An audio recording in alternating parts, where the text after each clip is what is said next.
Now I have a saying like, if you want to be rich, get into real estate. If you want to be wealthy, get into mergers and acquisitions. Because I realize that's really where the generational wealth and the real money is made is in mergers and acquisitions.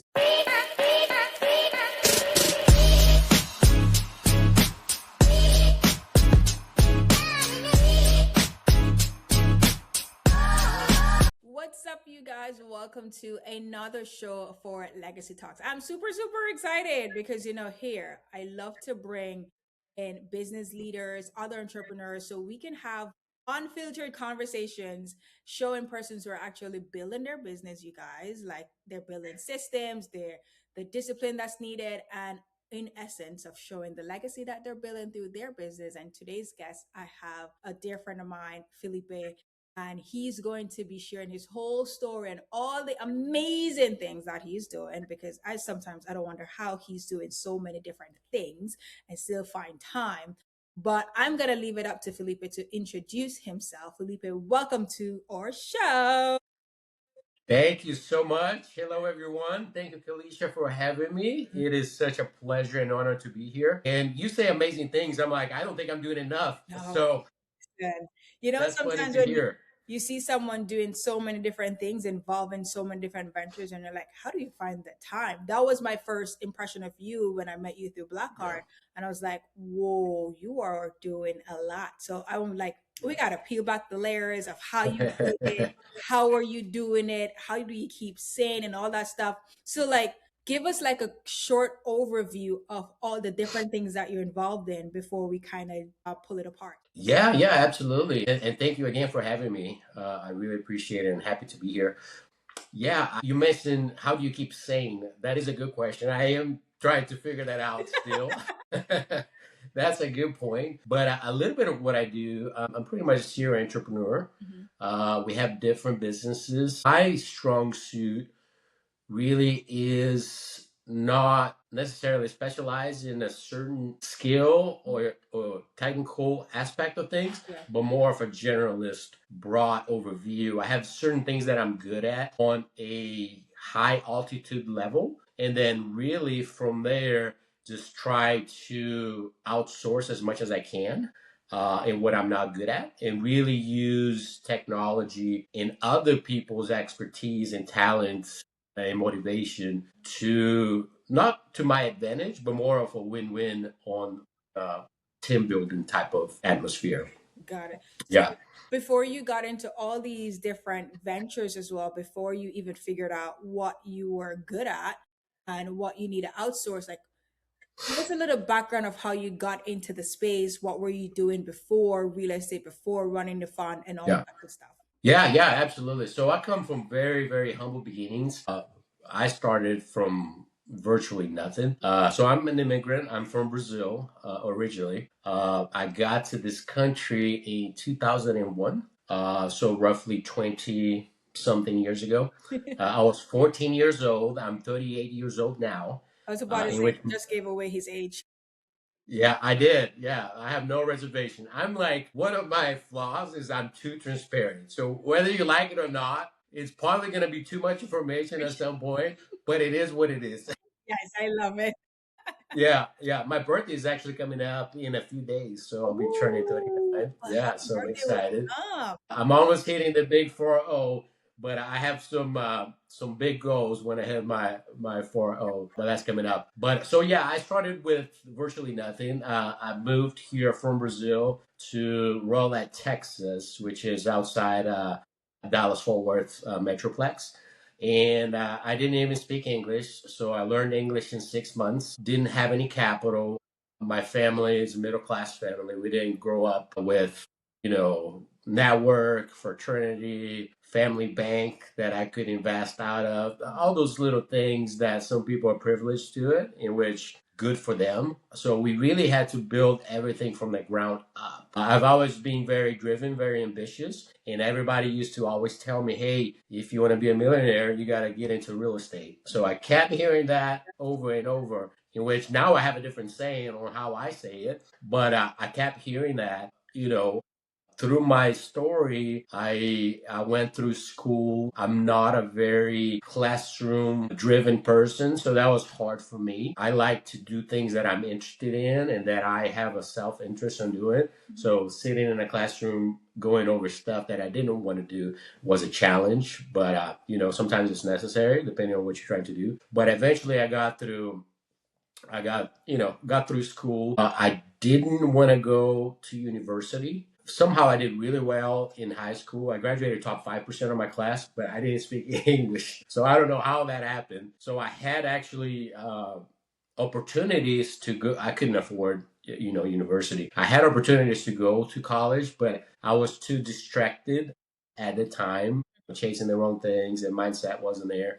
But I eventually went to a Rich Dad Poor Dad seminar in 2008. And that got the wheels turning. And at the time, I was just waiting tables right out of high school. I think I was making like $1,000 a week right out of high school. And I was like, man, this is great. I'm rich. I don't even need to do anything else. You know Those what I mean? jobs, man. I know, right? So I was doing that, and eventually I got tired of the lifestyle of the food industry, and I was looking for something new and something that I could really develop myself into it. So I attended a Rich Dad Poor Dad seminar, started planting the seed on real estate investing, Robert Kiyosaki talking all that stuff that he does, which was great, very informative. And I started just digging into it, and I decided to dive deep into it. And I pretty much haven't looked back since. So I've been in the industry since 2008. And from being in the industry, I've tried a lot of things. A lot of things have worked. A lot of them have not worked. But I've tried lots of pieces until I was able to identify what I actually like doing, what I get fulfillment out of it, and what I see where my best investment and my return to effort is, and I try to focus on those things. Yeah. At some point, even after getting into real estate, I became also a firefighter paramedic. I did that for 11 and a half years. So I was a public servant there for a little while. It was kind of like my idea of giving back to this country that took me in. I wanted to do that for a little bit. I got a lot of fulfillment out of it, and I'm glad I did it. I'm glad I don't do it anymore because I enjoyed it, but I don't miss it that much. But it was a great time in my life that I learned a lot of lessons from it. That does translate into business, especially, the hard work and the discipline and the consistency and the focus, that type of thing. So, but yeah, I don't know if that answers your question a little bit, but No, it that's kind of does. like how I got here. Now I'm like, so you were doing when you were a firefighter and a paramedics, you were also investing. Correct. So I got started in investing in 2008. It took me 1 year and a half to do my very first deal. Yeah. My very first deal, it was just a wholesale. I was trying to wholesale properties, but it took me a year and a half. I was doing all the things they were telling me to do, but it wasn't working. I even tried. It's funny, but I was young. I was under 21 at the time. I had a deal and I wanted to sell it. And I went into an investor happy hour and I couldn't get in because I was a minor. I was like, but I have a deal. I got to get in. But it took me a little while to get things going. I eventually got licensed as a real estate agent in 2009. But then after I closed my first deal, things really started falling into places. Not because it was just happening, but I made it sure it was happening.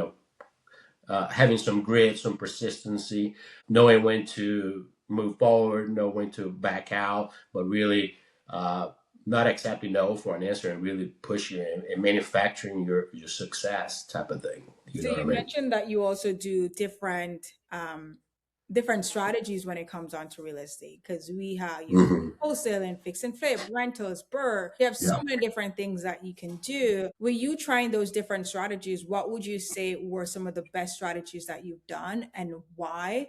And also which strategies you will never do again because you've learned from? Yeah. No, absolutely. That's a great question. And once I got started, it took me a little while to get going in real estate, right? Come around 2010 or 2011, I decided I wanted to become a firefighter. And that's when I went through fire academy, put myself through fire academy and all that stuff. Got hired on into a civil service position. But then on a fire department, on the schedule that we do here in Dallas Fort Worth, at least when I was on the service, we do a 24 hour on and 48 off. So during those 48 hours off, that's when I really built my real estate business. And a lot of red eye, a lot of tired days, but just pushing through it. And you can do it part time. I think a lot of people underestimate what they can accomplish in, let's say, 10 years, but they overestimate what they can do in 1 year. Mm-hmm. So it really is that consistency and that compound, just that 1% every day. It pays huge dividends, right?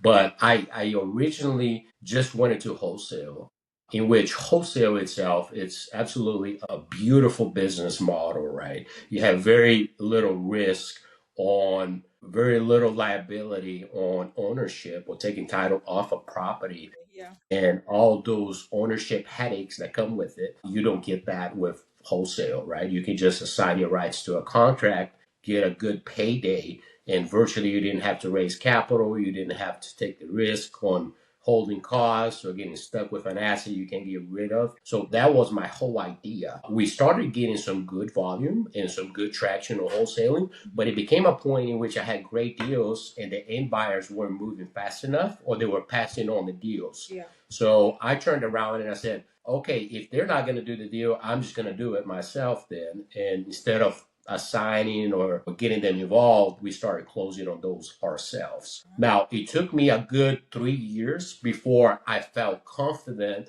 to raise capital and be responsible for somebody else's hard-earned capital, that I really knew what I was doing. Mm-hmm. I didn't want it to be a trial run or experience with their funds. It needed to be a turnkey deal that, man, this is a sure thing.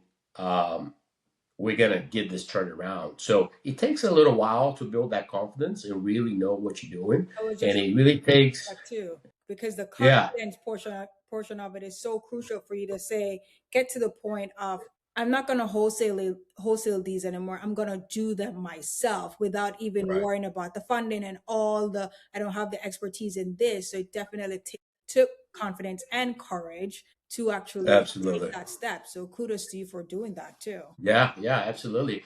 And I've always been on the mindset, especially, and there's a lot of things that go into it on how you do a deal and how you raise capital and all that stuff. But all throughout the markets that we've been in, we've always been deal centric first, meaning we control the deal first. If it's a deal, I will find the funding. And knowing how to do that and how to navigate that, and having your escapes or your clauses or extensions if you need to, that you kind of learn with experience. Mm-hmm. But I've always been in the mindset that there's more money out there than there are really strong deals. So if I get really good at deal flow and deal sourcing and knowing how to find the deals, make the deals happen, the funding will follow. And that's been true throughout our career. We've raised, over 45 million in private capital. Working with everything that we've done was all other people's money. We never had to invest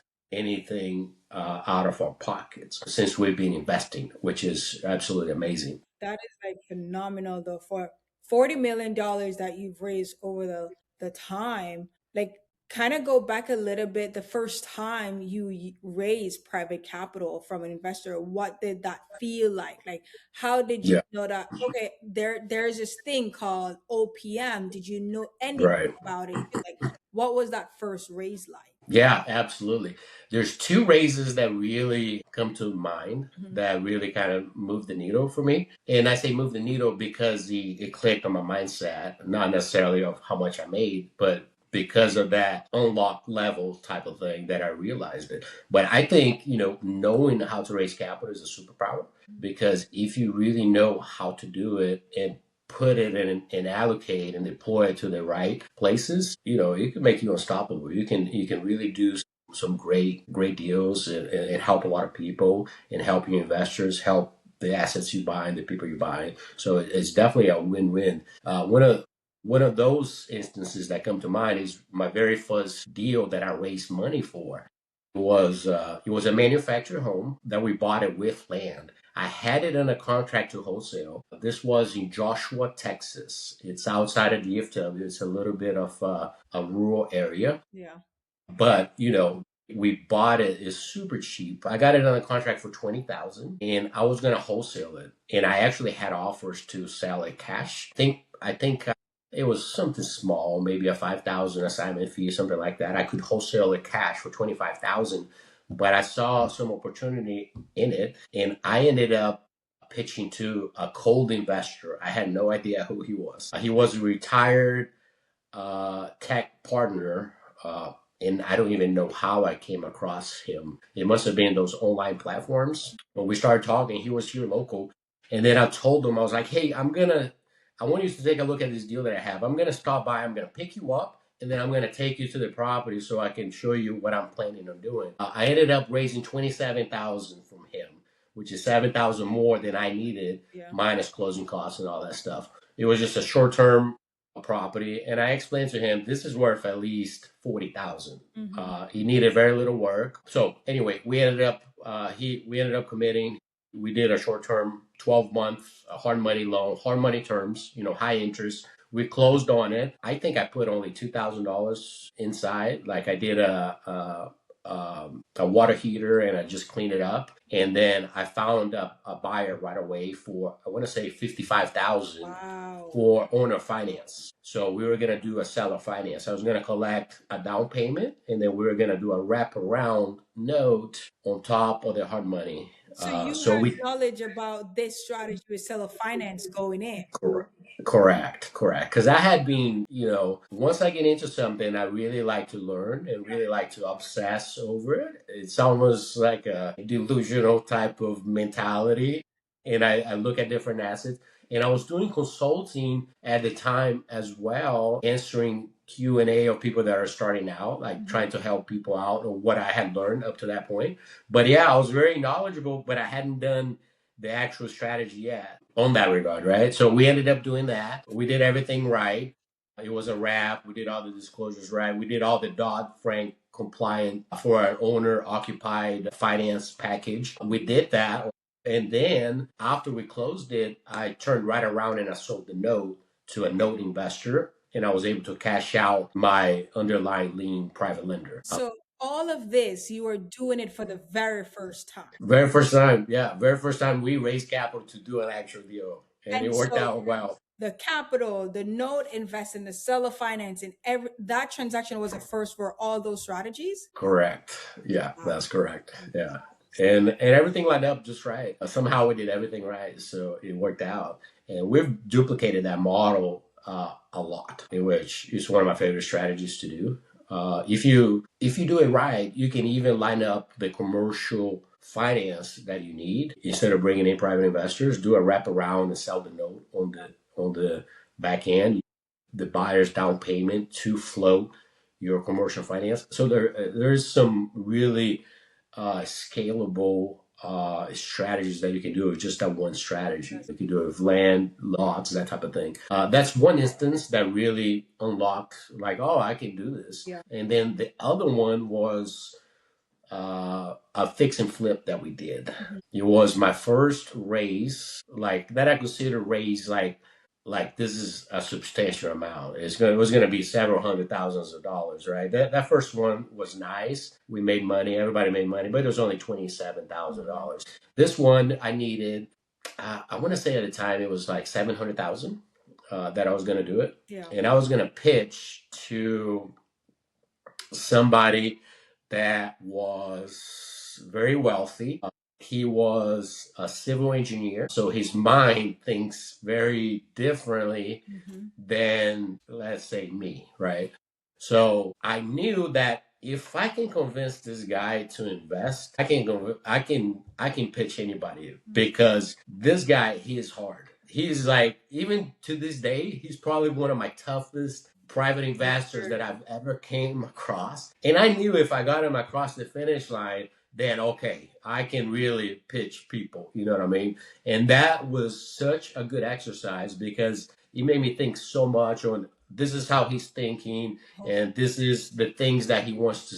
Yeah, so I knew that if I could get him across the finish line, then I really had something that people would be attracted to it. Yeah. And it was a great process. It was a great exercise because I I saw how he thought about investing and about risk and about certain liability that he might have on his end. So he really taught me how to think, Yeah. and it was a great exercise because up to this day, he's probably been one of my most analytical and very high IQ, very intelligent. I even when I was talking with him, he even said, I asked him how much would you be looking to invest, and he said maybe a million. And I'm like, oh, I started coughing. I'm like, that's too much. We don't need that much. But it was a good sign. He was actually at some point in his career, he was the regional CEO of D.R. Horton Homes.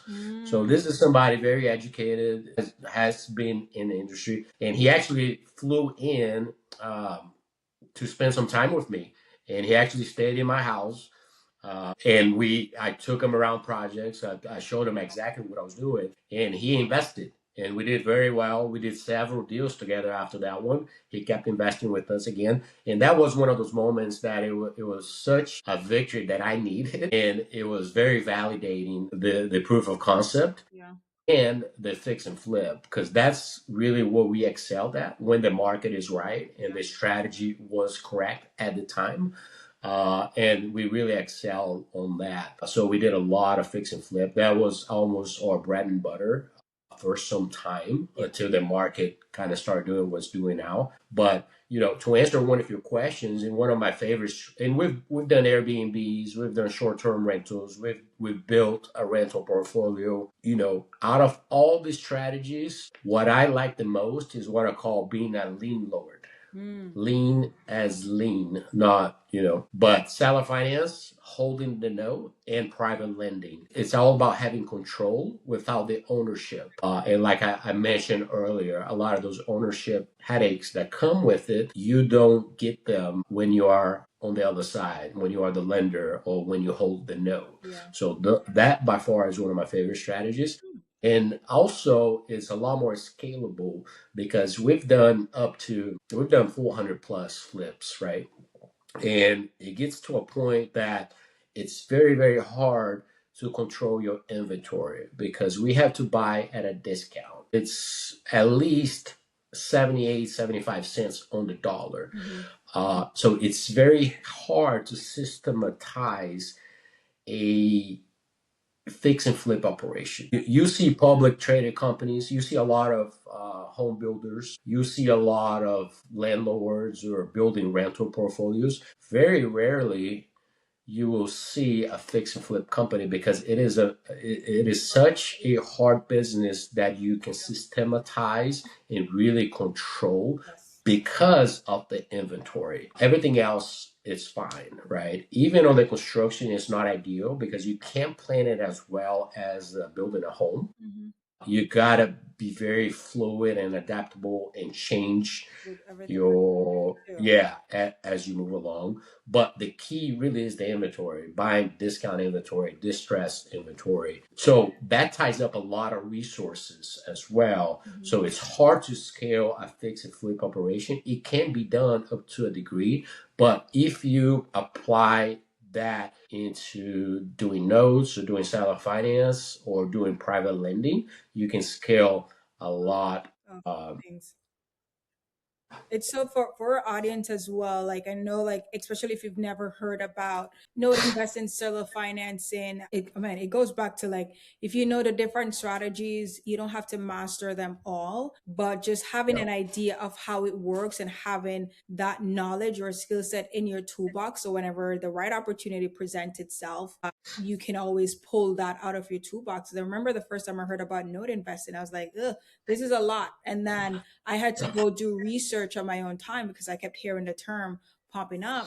Now, one of the things is that you've done different strategies, and I believe that in order for you to get to a lot of those, having the confidence, the courage to do those strategies, there's a lot of work that you have to do on yourself. So I want you to talk about what was your mindset like, you as an individual, as an entrepreneur navigating in this space. What did you have to do to push yourself to keep going? Because I know for a lot of us, especially as an immigrant and how you start, yes, we get to the real estate, but there's a lot of behind the scene works that you have to pour into yourself to get to that point. So what did you do?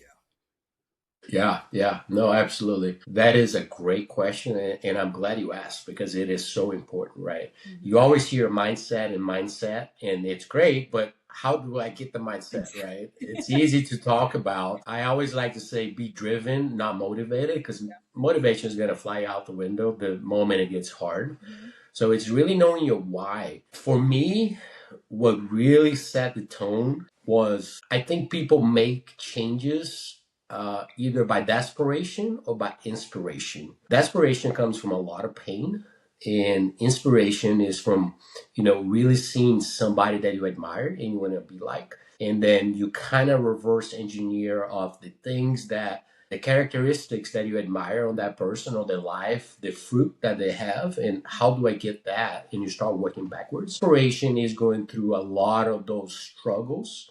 Being in that position, for me, I can close my eyes and I can remember being at the drive-through of McDonald's, and I did not have 99 cents to buy at the time a chicken sandwich. It was 99 cents, and my order used to be a double cheeseburger and a chicken sandwich. It was $2. I think it was 2.14 with tax or something like that. Hmm. And I didn't have that because at the end of the day, I was paying for this, paying for that, and I just didn't have any money left over at that specific time for whatever reason. And I remember that just being such a drive. Like I told myself, like I'd never want to be in this position again because this sucks. You know what I mean?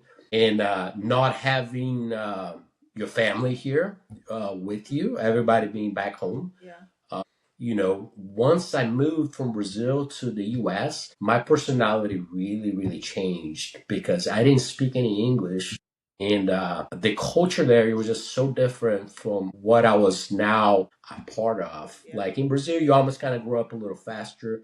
I was like partying already. I was already drinking, which is Right. not a great thing, right? But I was 11 years old. I Hmm. was already drinking and stuff like that. Just different habits that I had to learn when I got here to the US. I really come from, not a great line of family, people that I looked up to. I didn't have any entrepreneurs in my life. My mom was the best example of trying to do businesses that she wasn't very successful at, but at least it instilled in me that, hey, I can try this. Hmm. She was probably the greatest example, but I really didn't have anybody that I looked up to in that regard. And when I moved here, I had my personality in Brazil, I was like the class clown. I was very extroverted. Yeah. And when I came here, I became extremely isolated. Like it was almost like a defense mechanism. I wouldn't even talk when I went to school because I couldn't speak English. So I would Ah. just be mute all day. And then my personality kind of started changing a little bit. And then after I kind of got into the fire department, which is later in my life, I kind of became a little bit more cold, Hmm. more desensitized with certain things. It's just the nature of being around all this stuff that I was around, right? So those things change you. And for me, I've always had some I wouldn't say mental issues, but I had a tendency of being depressed or being in a certain mindset. So I really had to do some work internally to become the person that I wanted to be. One of the very first things that I did was I stopped drinking alcohol at all. It's been 12 years now because I knew that I was drinking too much. And when I was drinking, I wasn't productive. I became lazy. So I completely cut that out of my life. The people that you are around is a big, big thing, right? You hear it over and over again. You are average the 5 people that you hang around with. Hmm. And I really took that to heart. Like I stopped hanging out. I stopped wasting my time. I don't watch sports, like all those type of things. When I got into my vehicle, I turned it into a self-development type of thing, positivity, that type of thing, to really know how to build yourself. So you really Uh, took the time to just focus. You knew what you were struck. You were aware of what you needed to work on, and I think a lot of people exactly. are not aware of what they need to work on, or they don't want to face that thing. But you did Hmm. it, and you, for example, the drinking. Like I get that 100%. Like growing up Yeah. in Jamaica, like you start drinking at 11, 12, and it's normal. So when everyone Right. here in the States, like, oh, you got to wait until 18, 21. I'm like, been there, done that. I'm like, not even. Exactly. you realized what you needed to cut out to Right. improve yourself, and you knew where you wanted to go and you took that step to do it. So kudos to you for doing that as well. Yeah. Because a lot of people, I think it's hard to do that portion of it. And Yeah. that's why I was like, I gotta ask you that question, because the real estate portion of it, it's amazing. But Yeah. behind the scene, for you to keep going when things aren't going how you want it to keep showing up, to keep pushing yourself, like that takes Mm. a lot of mental work for Right. you to go to keep going, because you're like, I don't want to do this. Yeah. I'm over it. Like, be done. Or Yeah. chase the next thing. Shiny object syndrome. That's very common Right. space too. So I'm glad that you Absolutely. were aware of that as well. But Yeah. with moving to that too, I know you are running your own fund. Can you remember, is that a 506c or B? C. Yeah. 3C5. You Yeah. publicly Hmm. advertise. So, Yeah. Raw Capital Fund. Tell Hmm. me about that, and why did you even decided to go the fund route? Yeah, yeah, absolutely. And thank you for the kind words. I appreciate that. But absolutely. So we talked earlier.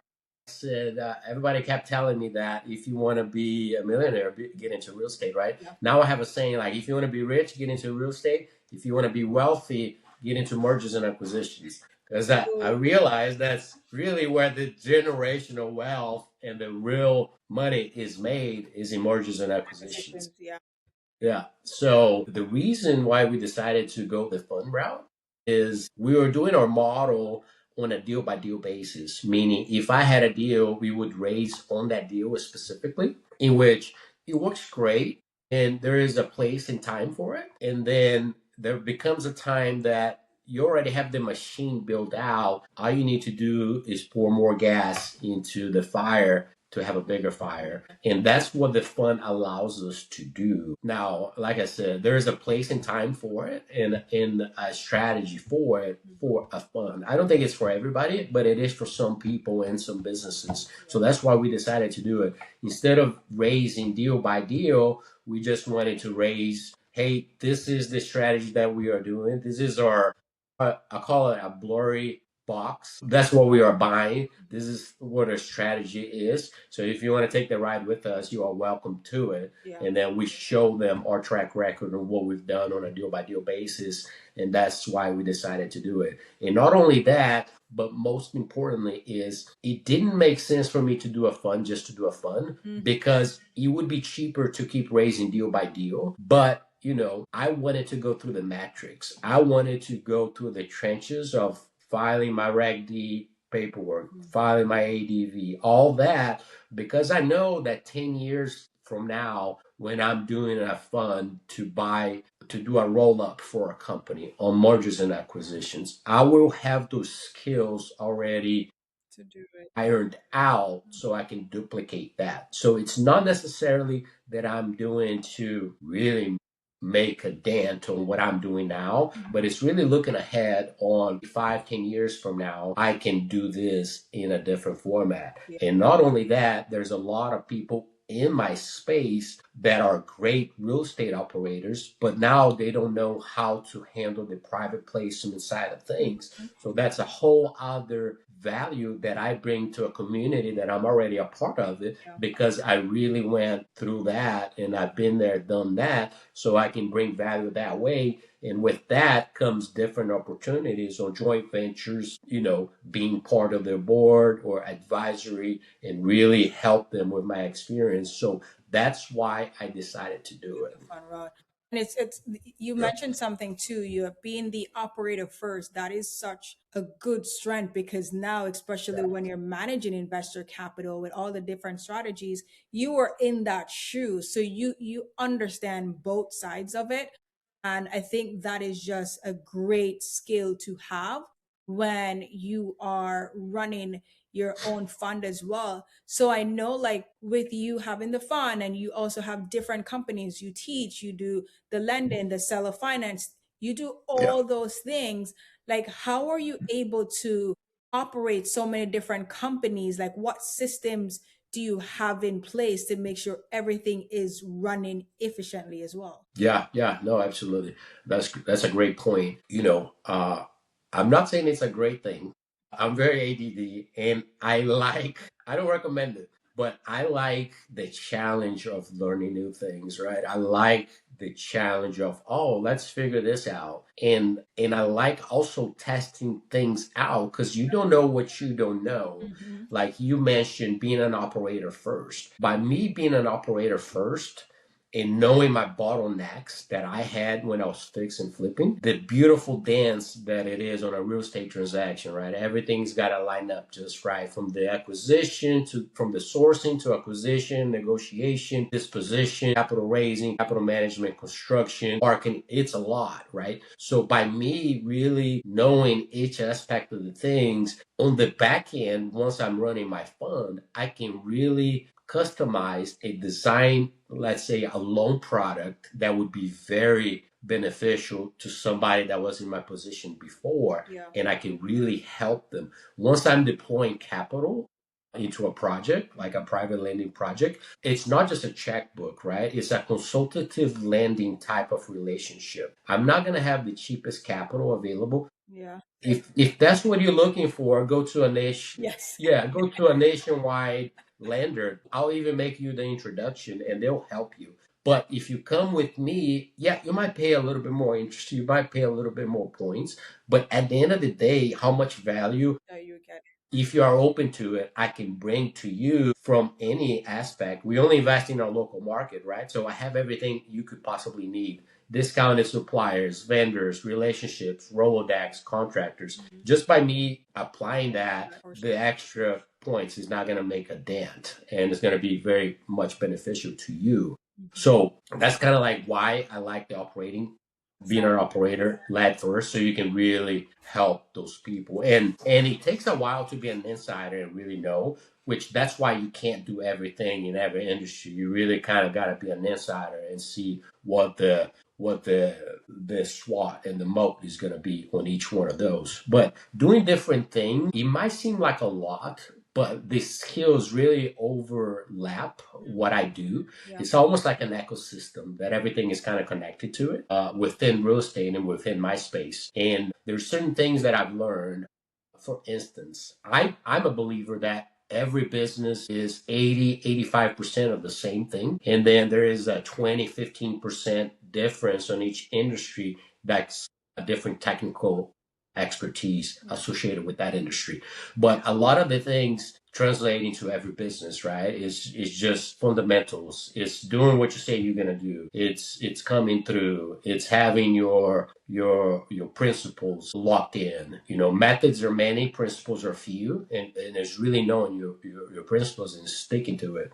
Well, I So that one gets question. duplicated. So following up on that, but especially with the principles too, like I want you to, for the person who is maybe listening to this or watching to this, and they're not at the level where you're at right now, but they're aspired to be, right? Mhm. How? Because I think as an entrepreneur, when you're starting out, you are wearing all the hats, right? How do you switch hats, right? Because in order for all your business to be running, you're leading them, right? But are you Mhm. doing the day to day? Do you have a team in place? How can you advise someone who's looking to start? Be like, hey, yes, you wear all the hats now, but to get Yeah. to my point, maybe you need to have this system or start thinking about having this team or XYZ to get to the point. Because once you get there and running different things, you still cannot, to sustain it, right? You cannot Mhm. be doing every single thing on your own at that level. Yeah, yeah, absolutely. Great question. Mhm. And yeah, I'll answer that in a couple different ways, right? So everybody's going to be different, Mhm. and you should never be comparing yourself to me, to Keleisha, to anybody, right? Everybody has their own set of expertise, the things they enjoy, their life languages, how they communicate, love languages on how they like to be loved. So people are completely different, different personalities, disc profiles, all that sort of thing, right? For me, running different vehicles and different businesses, I always have to have control. So I'm not a control freak that I need to micromanage everything, but on the big picture, I need to have control, right? You gotta have people's respect. You gotta earn their respect. I'll give you an example on running a job site, a construction job site, right? I'm the boss, but I'm friendly. People respect me. Not that they fear me, but my word will carry a certain way. Like, hey, if this is the standard, we really need to manage the standard. You can't accept anything less than that.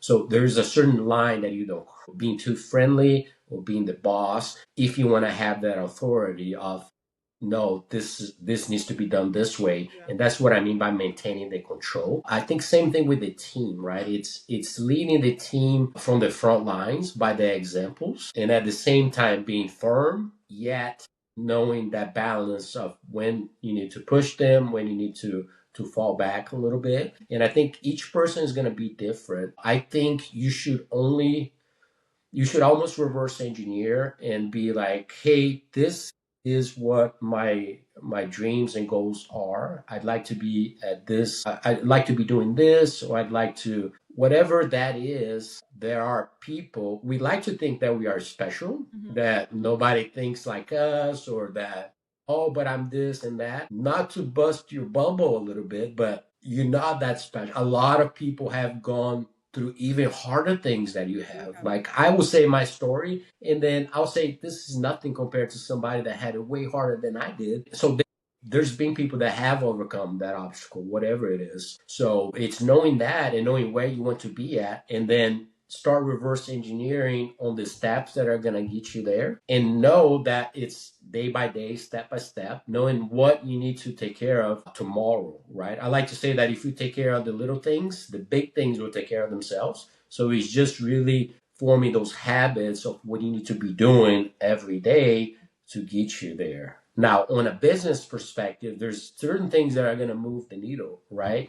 Negotiation, marketing, those type of things are big picture items that you need to be familiar with them. You need to become like a generalist, like a maestro running an orchestra. All these different pieces of the business are going to matter. Now, it doesn't mean that you need to be doing them. You need to understand if your strong suit is not necessarily that, then that's when you start bringing in either partners, if it makes sense, Yeah. or hiring team members or outsourcing. I used to have a big team, and that did not work out well for me because of my personality type. I was spending all my time babysitting instead of doing the things that I want to do, Yeah. right? In that case, it I doesn't. think, yeah, and that's why now I'm a big proponent of technology and outsourcing and using a team on a project by project basis, Yeah. and everybody's compensation is tied into the performance of the project or the deal,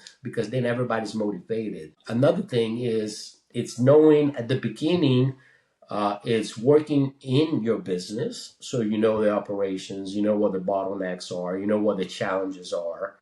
And then moving yourself from that once you figure out those pieces and start working on the business itself, right? And you can do that across multiple things or projects or businesses and that type of thing. And then, Is that kind of, oh no, that yeah. really helps because I like how you give the different perspective and things that to consider based on the level that you're at. What is like one of the, because you've shared your journey, the different things that you're involved in. What's one of the hardest lesson that you've had to learn in the journey so far? I'd probably say these past 2 years, Mm-hmm. it's probably been one of the hardest lessons that I've had to learn. How much the market has shifted. Oh, The last fix and flip that I purchased, keep in mind we were buying, 70, we're doing 75 deals a year, right? The last fix and flip that I bought was in December of 2024, because how much the market has shifted. So I have had so many lessons this past year, and this is coming from somebody that's been in the industry for 16 years. I thought I had it all figured out.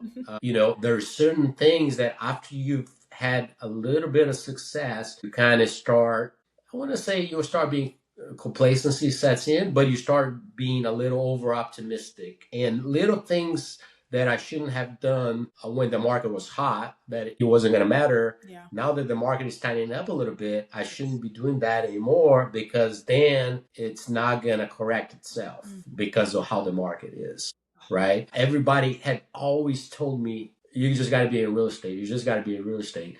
And then I'm in real estate, right? Too much in real estate because I have different business lines, Yeah. but they are all correlated into real Real estate, estate, right? yes. Landing, servicing, consult, everything. So once real estate really starts tanking down in my market specifically, I'm in the Dallas Fort Worth market, right? So post COVID, inventory levels with price value, everybody moving in, we really felt it. During COVID, it was great because we were making a killing. Yeah. But afterwards, the market really shifted, right?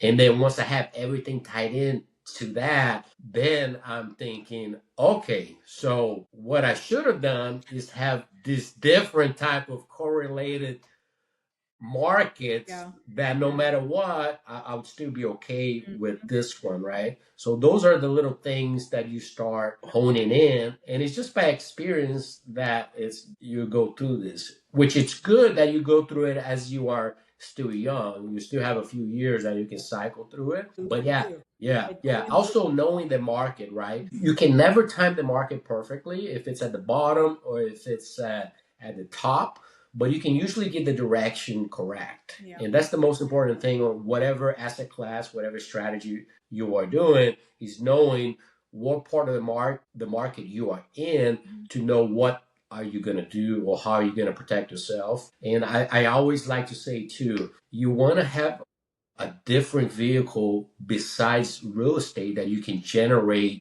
liquid cash. And from generating that liquid cash, then you can park it into real estate, but you're not dependent on that. And now that gives you a little bit more freedom. With it. That would make sense. You got to diversify. Right, right. Diversification is so crucial. It really is. So I know we're coming to an end, but I love doing this. What do you call it? Oh my God, why I having a brain freeze? That is insane. Rapid fire. Rapid We fire, call all right. our legacy round rapid fire. It's whatever comes to your mind, like the moment I ask you the question. What's one negotiable when it comes on to investing? One negotiable, Yes. One non-negotiable. non negotiable Yes. terms, my terms. I love that. Okay. I'm sure you've heard your my price, my terms, or your What, price. what is it? I've heard. How does the Yeah, saying go? I can't, I butchered it. but I know what you're talking about. Yeah, So. yeah, exactly. What is one thing that you think investors from the or operators itself in the real estate space undervalue? Or actually, let me rephrase that. What's Hmm. one thing that you think entrepreneurs undervalue that you've seen? Their relationships, I think that's big. I think some people will be more transactional Yeah.